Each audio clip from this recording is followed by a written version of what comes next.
Hola amigos, hola familia, nuevamente compartiendo la palabra del Señor para que todos seamos edificados, seamos inspirados y por supuesto conozcamos más al Señor Jesucristo.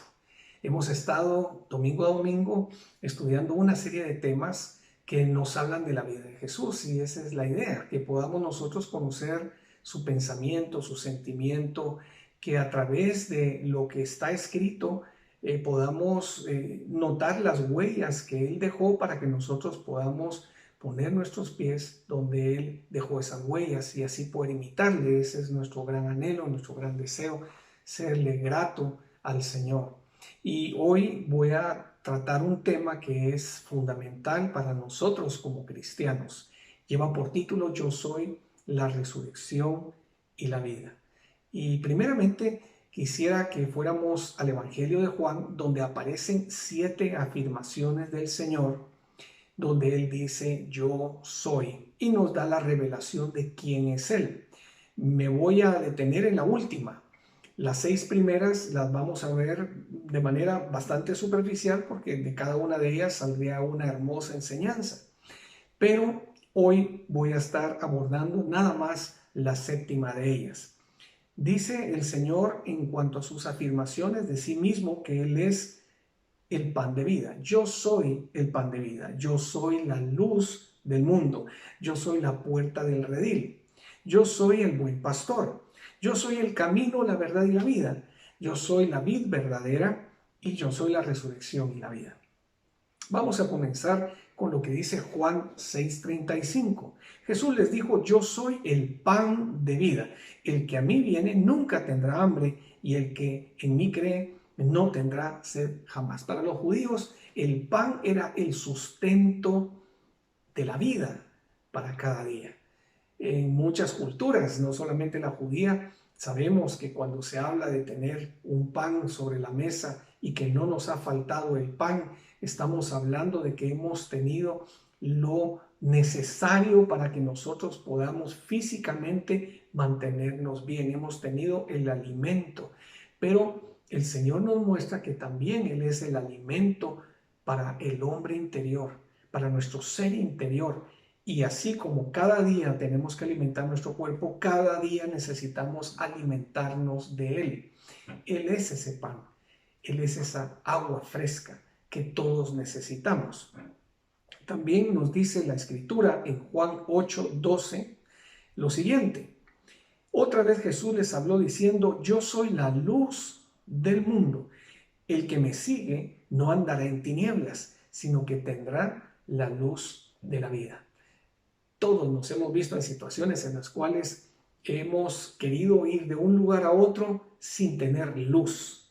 Es difícil, hay incertidumbre.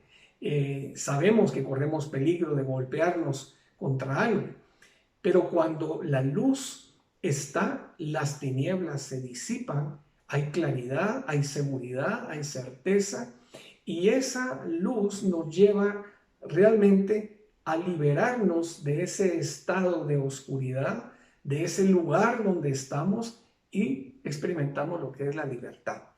La palabra de Dios nos dice en Juan 1:5, la luz en las tinieblas resplandece y las tinieblas no prevalecieron contra ella.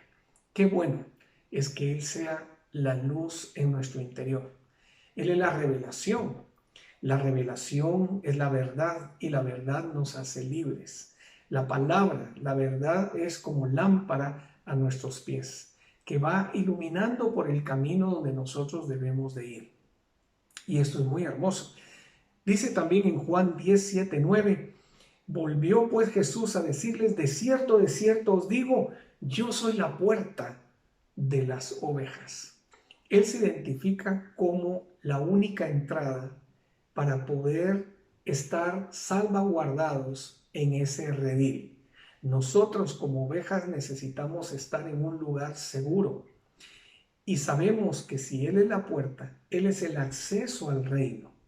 Cuando nosotros accedemos al reino y a todo lo que conlleva el vivir su palabra, los principios, sus promesas, sus normas, eso nos brinda a nosotros una seguridad enorme. Y las ovejas cuando están en el redil están a salvo. a salvo de los animales depredadores, incluso de ladrones. Y eso es lo que hace el Señor con nosotros. Mira lo que dice la escritura completa, porque no la terminé de leer. Voy a leerlo. Volvió pues Jesús a decirles: de cierto os digo, yo soy la puerta de las ovejas. Todos los que antes de mí vinieron ladrones son y salteadores, pero no los oyeron las ovejas. Yo soy la puerta. El que por mí entrare será salvo, y entrará y saldrá y hallará pastos. También en Hechos 4:12 nos dice: y en ningún otro hay salvación, porque no hay otro nombre bajo el cielo dado a los hombres en el que podamos ser salvos. Esta puerta representa para nosotros acceso a seguridad, a salvación, acceso a una cobertura, acceso a los beneficios del reino. Por eso Él es la puerta. También nos dice Juan 10, del 11 al 14, yo soy el buen pastor. Yo soy el buen pastor su vida da por las ovejas. Yo soy el buen pastor y conozco a mis ovejas y las mías me conocen.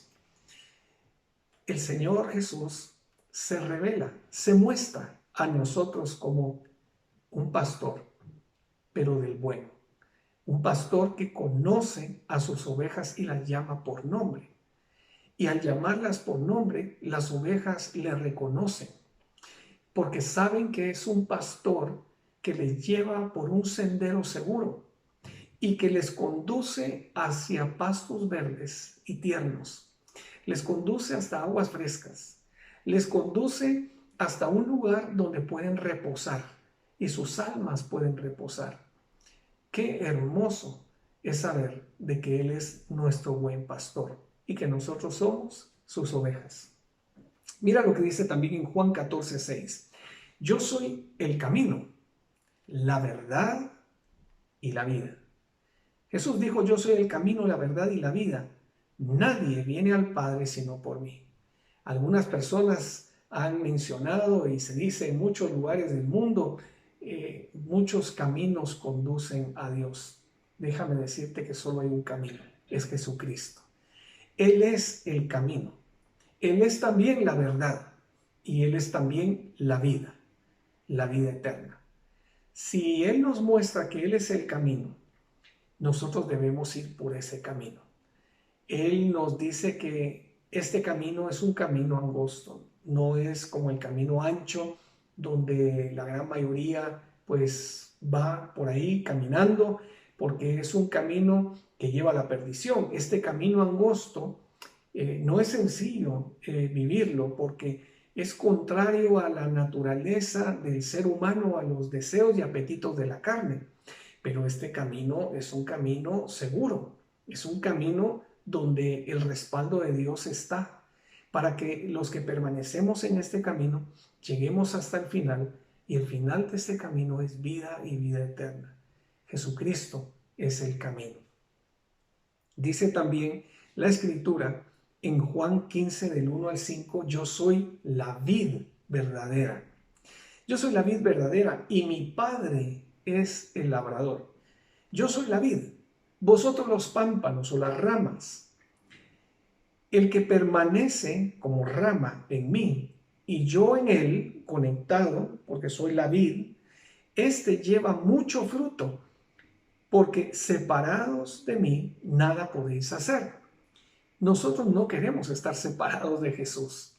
Mientras estemos unidos a Él, conscientes de que Él vive en nosotros y nosotros le dejamos a Él expresarse, nosotros vamos a ser nutridos por todo lo bueno, todo lo justo, todo lo puro, todo lo santo, todo lo digno, todo lo que es de buen nombre. Y el fruto de su vida en nosotros, hermanos, se va a expresar. Y nosotros entonces llevaremos mucho, mucho fruto. Y eso también es algo muy lindo, que nosotros podamos llevar fruto para Dios, que nuestra vida sea un fruto apetecible para otros, que otros quieran disfrutar de la vida que hay en nosotros, que puedan saborear lo que el Señor Jesús a lo largo de todos estos años ha ido forjando en nuestra vida y que sea un sabor dulce y no amargo, una experiencia grata para aquellos que están con nosotros y no una experiencia amarga. Dice también la Escritura en Juan 11:25, y ya estamos ahora mismo en el séptimo yo soy, la séptima declaración de Jesús. Juan 11:25 nos dice, les dijo Jesús, yo soy la resurrección y la vida. El que cree en mí, aunque esté muerto, vivirá. Fíjate que muerte significa separación. El cuerpo se separa del ser espiritual del hombre. Cuando nosotros no tenemos relación con Dios, estamos separados de Dios, entonces la persona está muerta espiritualmente. Cuando Jesús dijo estas palabras, yo soy la resurrección y la vida, el que cree en mí, aunque esté muerto, vivirá, estaba aconteciendo un evento sobresaliente. Su amigo Lázaro llevaba 4 días de estar muerto. Pero él, con voz de mando, Jesucristo, llamó por nombre de entre los muertos a Lázaro y le llamó fuera de esa tumba. Lázaro, ven fuera, le dijo, y lo sacó del mundo de los muertos y lo llevó nuevamente al mundo de los vivos. Más adelante, al paso de los años, pues Lázaro volvió a morir, pero la esperanza que nos da a nosotros es que Dios tiene poder para levantar a alguien que está muerto, llevarlo a la vida. Ahora, la promesa del Señor no es traernos nuevamente a esta vida, una vida donde la semilla de corrupción persiste. No, la promesa del Señor es que nosotros experimentemos la vida eterna, donde nuestros cuerpos experimentarán, así como Jesucristo experimentó en su cuerpo la resurrección con un cuerpo transformado y glorificado, nuestros cuerpos sean transformados y glorificados también, para que podamos nosotros eternamente vivir con Él, gozarnos con Él, reinar con Él, gobernar con Él. Y esto es algo también muy hermoso. En Juan 6:40 nos dice, y esta es la voluntad del que me ha enviado, que todo aquel que ve al Hijo y cree en Él tenga vida eterna, y yo le resucitaré en el día postrero. Vamos a ver algunas escrituras que hablan de la resurrección. Jesús, cuando es levantado entre los muertos, se le aparece a sus discípulos. Lucas 24:39, mirad mis manos y mis pies, que yo mismo soy, palpad y ved, porque un espíritu no tiene carne ni huesos, como veis que yo tengo. Y diciendo esto les mostró las manos y los pies. ¡Qué testimonio para ellos! Hechos 10:38-43 nos dice, como Dios ungió con el Espíritu Santo y con poder a Jesús de Nazaret, y como éste anduvo haciendo bienes y sanando a todos los oprimidos por el diablo, porque Dios estaba con él. Y nosotros somos testigos de todas las cosas que Jesús hizo en la tierra de Judea y en Jerusalén, a quien mataron colgándole en un madero. A este levantó Dios al tercer día e hizo que se manifestase, no a todo el pueblo, sino a los testigos que Dios había ordenado de antemano, a nosotros que comimos y bebimos con él después que resucitó de los muertos. Y nos mandó que predicásemos al pueblo y testificásemos que él es el que Dios ha puesto por juez de vivos y muertos. De este dan testimonio todos los profetas, que todos los que en él creyeren recibirán perdón de pecados por su nombre. Queridos hermanos, los discípulos daban testimonio de que vivieron con él, comieron con él, anduvieron con él y vieron las grandes maravillas que Jesús hacía, pero también dan testimonio de que estuvieron presentes cuando él murió en la cruz. Estuvieron presentes cuando él fue sepultado, pero también estuvieron presentes cuando él resucitó y se mostró, se evidenció de que él había pasado de muerte a vida y que su cuerpo estaba glorificado y que iba al Padre. Hermanos, este es el testimonio y la fe y la esperanza para todos nosotros. Y a razón de lo que ocurrió, el Señor Dios Todopoderoso puso a Jesucristo como juez de vivos y muertos. Es una autoridad, hermanos, que es definitiva para la vida de todo ser humano. Es tremendo lo que ha ocurrido. En 1 Corintios 15, del 12 al 24, también nos dice un texto clásico que habla de la resurrección.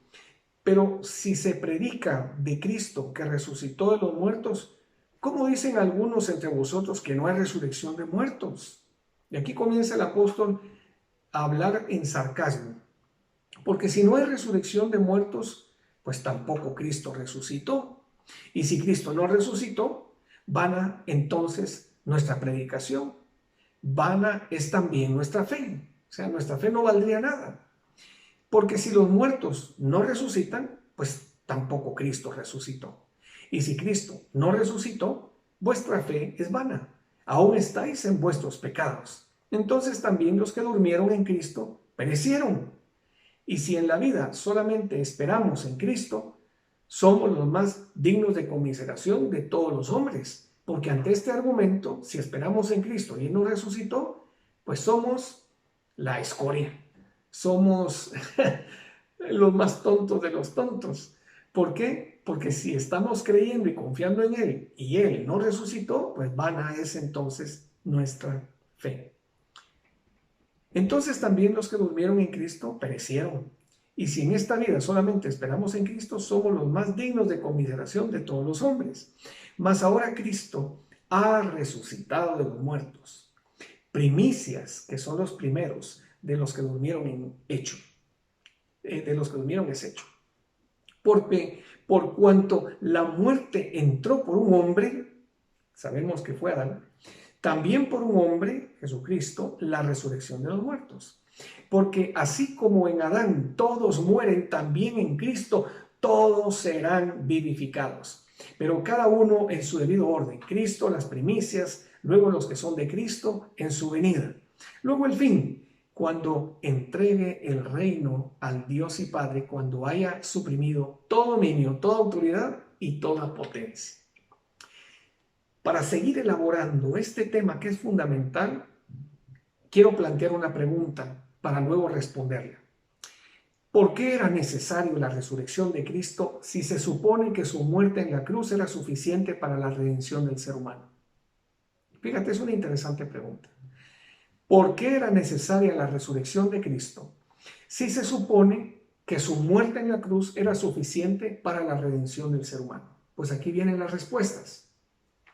La resurrección de Cristo confirma la divinidad del Señor Jesús.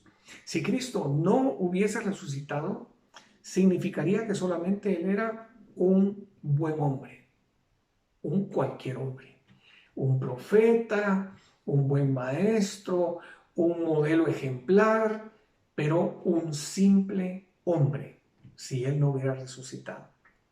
Jesús anunció que después de su muerte, Él resucitaría. Y lo dijo varias veces. Mira lo que dice Mateo 12, 38 al 40.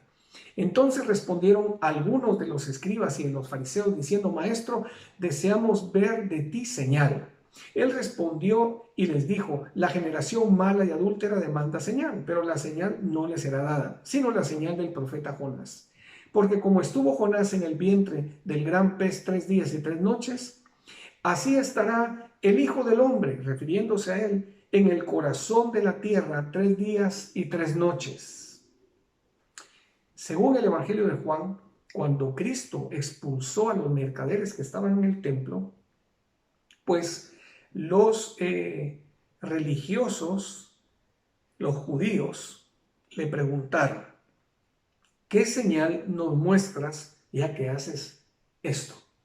En Juan 2, del 18 al 22. Respondió Jesús y les dijo: destruid este templo, se estaba refiriendo a Él, destruid este templo y en 3 días lo levantaré. Dijeron luego los judíos: en 46 años fue edificado este templo y tú en 3 días lo levantarás. Mas Él hablaba del templo de su cuerpo. Por tanto, cuando resucitó de entre los muertos, sus discípulos se acordaron que había dicho esto y creyeron la escritura y la palabra que Jesús había dicho. Él anunció que iba a morir, pero anunció que iba a ser levantado de entre los muertos al tercer día. El apóstol Pablo veía la resurrección de Jesús como una confirmación de que Jesús es Dios, o sea, de la divinidad de Jesús. Miramos lo que dice Romanos 1:4. Que fue declarado Hijo de Dios con poder. Que fue declarado Hijo de Dios con poder, según el Espíritu de Santidad, por la resurrección de entre los muertos. Leámoslo al revés. Por la resurrección de entre los muertos, según el Espíritu de Santidad, Jesús fue declarado Hijo de Dios con poder. Hemos visto entonces en este primer punto que la resurrección confirma la divinidad de Jesús. Vamos a ver un segundo punto. La resurrección es la confirmación de que el sacrificio de Jesucristo, o sea, la ofrenda de Jesucristo, fue agradable al Padre. Hebreos 10, 12 al 14 nos dice: pero Cristo, habiendo ofrecido una vez para siempre un solo sacrificio por los pecados, se ha sentado a la diestra de Dios, de ahí en adelante, esperando hasta que sus enemigos sean puestos por estrado de sus pies, porque, dice, con una sola ofrenda, con un solo sacrificio, hizo perfectos para siempre a los santificados. ¿Recuerdan que el Señor no vio con agrado la ofrenda de Caín, mas vio con agrado la ofrenda de Abel? Pues Jesucristo se hizo a sí mismo una ofrenda para Dios, un sacrificio para Dios el Padre. Y esa ofrenda era porque, siendo él inocente, se hizo culpable de muerte. Entonces tenía que ser sacrificado ese Cordero de Dios para que se pudiera quitar el pecado del mundo. Así que Cristo cargó con nuestro pecado, con todos nuestros pecados, todos nuestros delitos, todas nuestras injurias, lascivias, perversiones, con todo lo que es una deformación del ser humano a causa del pecado. Él cargó con todo eso como un sacrificio, y la ira de un Dios justo cayó sobre él. El castigo de nuestra paz fue sobre él, para que entonces nosotros pudiésemos ser libres de todo pecado. Fue un solo sacrificio, porque fue perfecto ese sacrificio. No le faltaba nada a ese sacrificio. Y Dios recibió ese sacrificio como una ofrenda agradable. Por lo cual, al ser perfecta esa ofrenda, nosotros tenemos la garantía de que su sacrificio nos limpia, nos perdona, nos redime, nos exculpa. Y nosotros ahora gozamos de la justificación y la santificación por su obra. Y como muestra de que su ofrenda fue grata, Jesús fue levantado entre los muertos por obra del Padre. Ese es el reconocimiento, ese es el diploma de que su sacrificio fue aceptado. Fue levantado entre los muertos. Esa es la confirmación.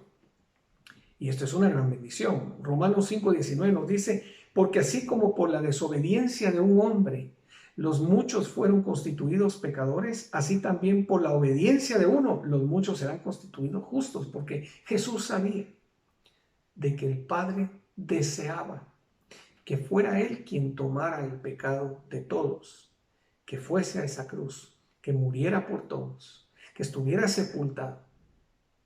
Y Él en obediencia lo hizo y bebió de esa copa. Y la esperanza era que fuera levantado. Y Dios Padre le levantó entre los muertos.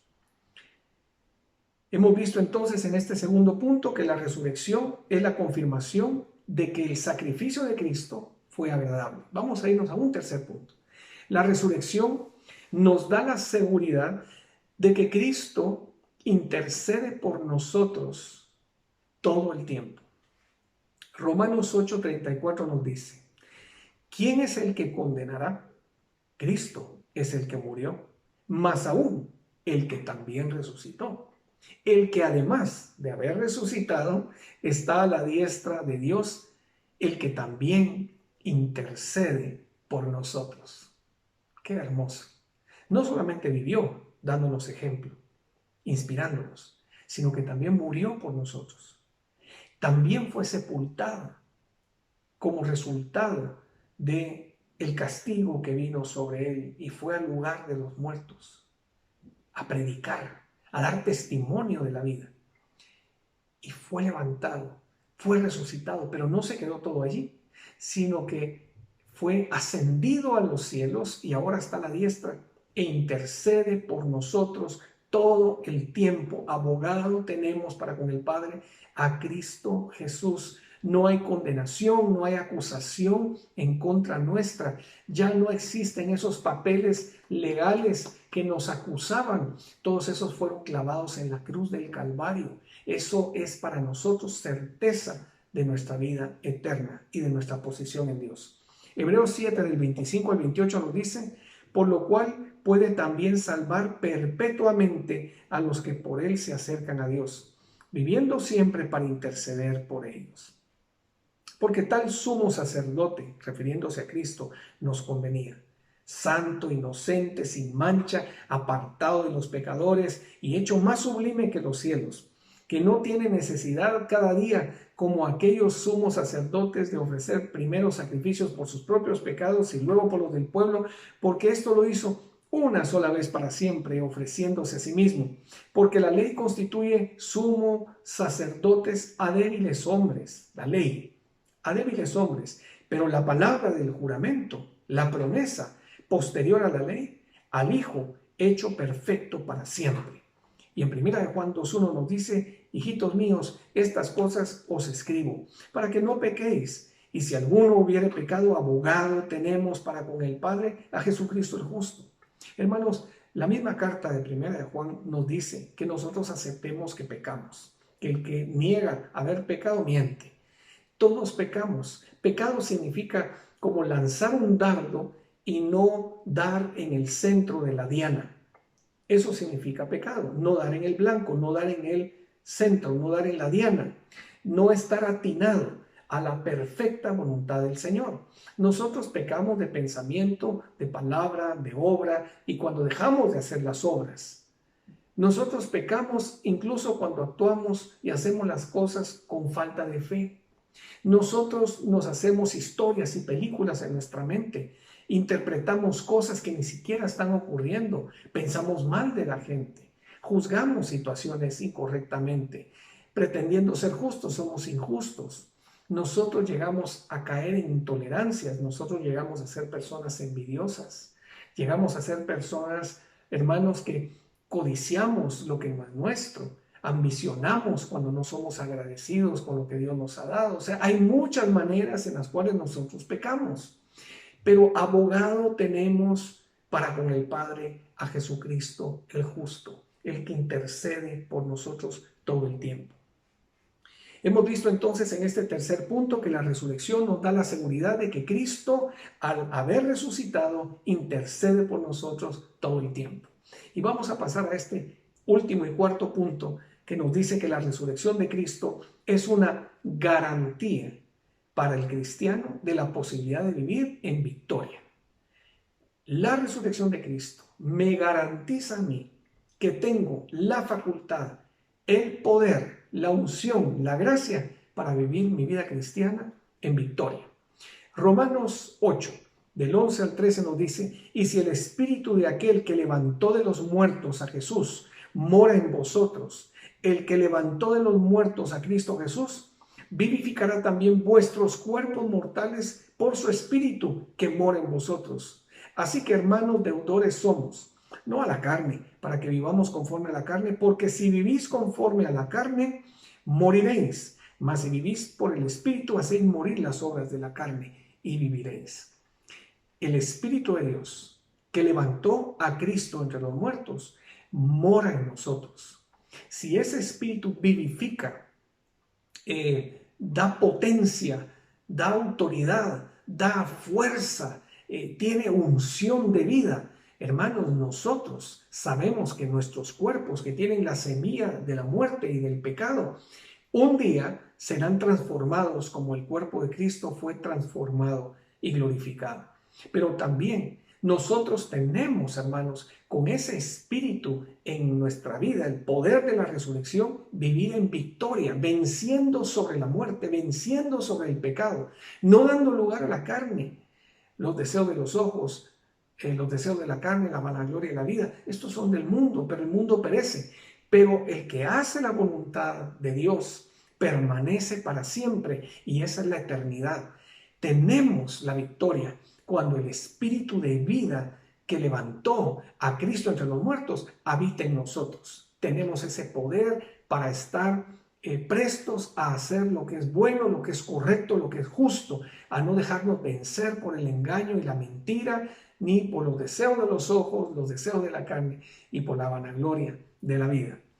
Efesios 1 del 15 al 20 nos dice: por esta causa también yo, habiendo oído de vuestra fe en el Señor Jesús y de vuestro amor para con todos los santos, no ceso de dar gracias por vosotros, haciendo memoria de vosotros en mis oraciones, para que el Dios de nuestro Señor Jesucristo, el Padre de gloria, os dé espíritu de sabiduría y de revelación en el conocimiento de Él, alumbrando los ojos de vuestro entendimiento, para que sepáis cuál es la esperanza a la que Él os ha llamado, vida y vida eterna, y cuáles las riquezas de su gloria, de su herencia en los santos, y cuál la supereminente grandeza de su poder. Fíjate, y cuál es la supereminente grandeza de su poder para con nosotros los que creemos, según la operación del poder de su fuerza, la cual operó en Cristo, resucitándole de los muertos y sentándole a su diestra en los lugares celestiales. Es un poder sobrenatural el que habita en cada cristiano para vivir en victoria, para no vivir conforme viven todos, y no para que nos sintamos más que nadie. Pero somos diferentes, porque estando en este mundo, no somos de este mundo, dice la palabra del Señor. Somos más que vencedores en Cristo Jesús. Y esa es la palabra de esperanza que tenemos, que aún nosotros, estando en este lugar y templo de muerte y corrupción en este cuerpo, nosotros, hermanos, tenemos ya la vida eterna en nosotros, y que cuando este cuerpo vuelva al polvo, hermanos, experimentaremos en aquel día la resurrección también de nuestros cuerpos mortales, para ser cuerpos incorruptibles y estemos eternamente con Él. Esta palabra es una palabra esperanzadora, es una palabra que nos da certeza de quiénes somos en el Señor y quién es Él para nosotros. Así que, mis hermanos, vivamos en victoria la resurrección de nuestro Señor Jesucristo, y no nos cansemos cada domingo de celebrar que Jesucristo ha resucitado.